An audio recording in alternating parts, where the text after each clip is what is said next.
अगर तुम ये वीडियो देख रहे हो तो रुक जाओ, क्योंकि जो बातें मैं अब बताने वाला हूँ वह तुम्हें अंदर तक हिला देगी।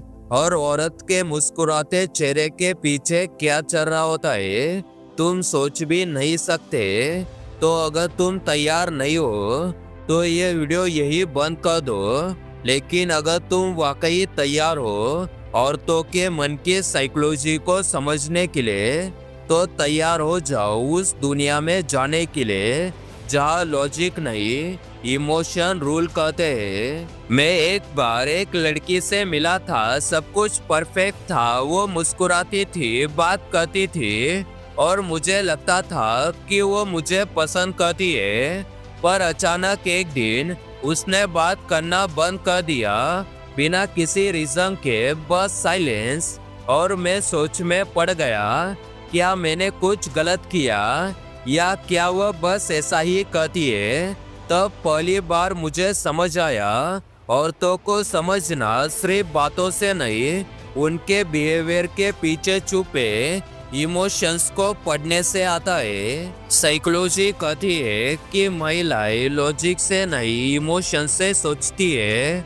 मतलब अगर तुम उनसे बस में जीत भी गए तो भी तुम उनके दिल में हार जाओगे, क्योंकि वह सुनती है वो नहीं जो तुम बोलते हो, बल्कि जो तुम महसूस कराते हो। अब सोचो, जब कोई लड़का उन्हें समझने की कोशिश नहीं करता तो वह सबकॉन्शियसली उसे अवॉइड करने लगती है। लेकिन जो लड़का उन्हें फील कराता है कि वह स्पेशल है, वो उनके दिमाग में परमानेंट जगह बना लेता है। लेकिन असली ट्विस्ट यह है, कभी कभी जो लड़का जानबूझकर नहीं समझता वो और भी इंटरेस्टिंग लगने लगता है। कभी नोटिस किया है, जितना तुम किसी लड़की को इम्प्रेस करने की कोशिश करते हो वो उतना दूर जाती है। लेकिन जब तुम इग्नोर करते हो वो खुद तुम्हें नोटिस करने लगती है। क्यों? क्योंकि साइकोलॉजी के हिसाब से वुमन माइंड स्कैरसिटी को वैल्यू करता है। जो चीज मुश्किल से मिलती है वह दिमाग को ज्यादा ट्रिगर करती है। और यही रीजन है कि नाइस गाय अक्सर फ्रेंड जोन में चले जाते हैं, जबकि मिस्टीरियस गाय उनके दिमाग में क्यूरियोसिटी बन जाते हैं।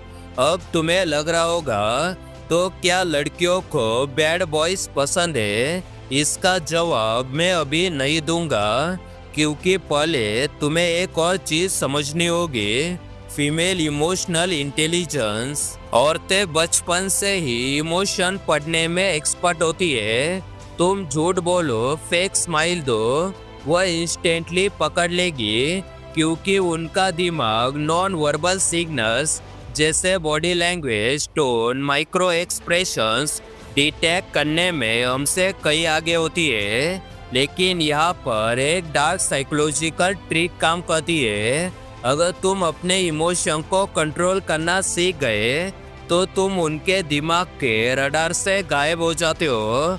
और जब वो तुम्हें डिकोड नहीं कर पाती तब वो तुम्हें और ज़्यादा समझने की कोशिश करने लगती है, यानी अट्रैक्शन बढ़ने लगता है। मैं एक बार कैफे में बैठा था, सामने एक लड़की अपने दोस्त के साथ थी।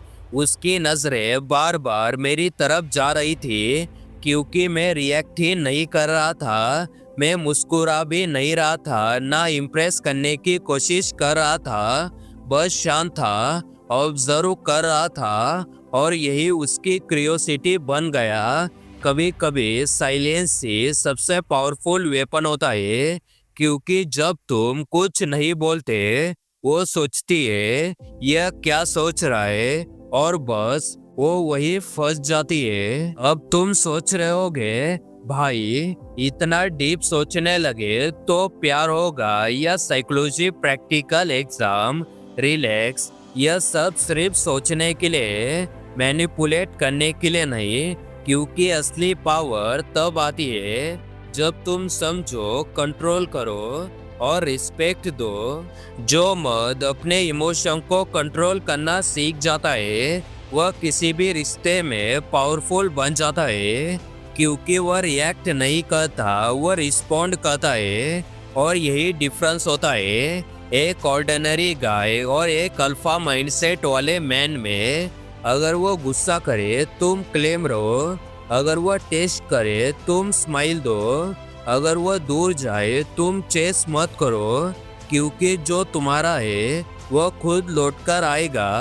कभी कभी नो रिएक्शन ही सबसे डेंजरस रिएक्शन होता है। लेकिन याद रखना, हर लड़की एंजल नहीं होती। कुछ लड़कियां इमोशंस को वेपन की तरह यूज करती है। मैनिपुलेशन, इमोशनल गेम्स, यह सब रियल है। और अगर तुमने इन्हें समझे बिना इमोशनल इन्वेस्टमेंट कर दिया तो वो तुम्हें ऐसे तोड़ेगी जैसे तुमने खुद अपना हार्ट उनके हाथ में दे दिया हो। तो सवाल ये है, क्या तुम सच में तैयार हो औरतों के मन को समझने के लिए? क्योंकि एक बार तुमने इन्हें समझ लिया, वापस जाना पॉसिबल नहीं है। अब अगर तुम यह समझना चाहते हो कि क्यों हर लड़की को बैड बॉयज ही पसंद आते हैं, तो इस स्क्रीन पर दिख रहे वीडियो पर क्लिक करो। मैं आपसे वही मिलूंगा। अगर आपको ये वीडियो पसंद आए तो इस वीडियो को लाइक और चैनल को सब्सक्राइब कर देना।